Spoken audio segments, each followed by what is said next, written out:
chị tắt xe. Tắt xe. Mà chị xuống xe. Rồi chị dẫn xe vô trong này. Ủa sao vậy? Dạ vô đây đi rồi. Mà chuyện gì? Em với anh đâu quen nhau đâu. Không quen, cái đó là chuyện của chị, nhưng mà chị xuống đây đi rồi chúng tôi sẽ ấy.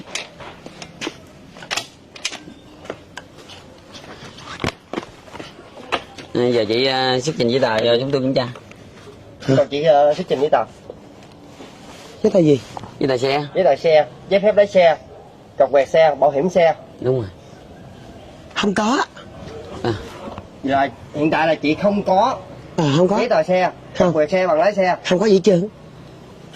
Hiện tại xe không có dàn áo, không biển số, rồi cũng không có thắng, không có kèn, không có đèn gì hết trơn. Mà chị có thể lưu thông ở bên ngoài gì được à? Cái thứ nhất là xe của chị không đủ điều kiện tham gia giao thông. Xe này em tự chế mà. Lấy cái kiến sao mà gắn vô. Thì đúng rồi, kiến sao mà. Sao cái kiến kia sao chịu gắn? Vậy chưa mà có thôi kịp. khỏi gắn đi, cái xe này gắn gì nữa. Rồi chị không có giấy tờ chứ hả? Không có giấy tờ gì chân á. Đồng chí đọc lên bản giữ xe. Cái xe này cũng giữ nè anh. Dạ đúng rồi chị ơi. Xe chị không đủ tham gia giao thông.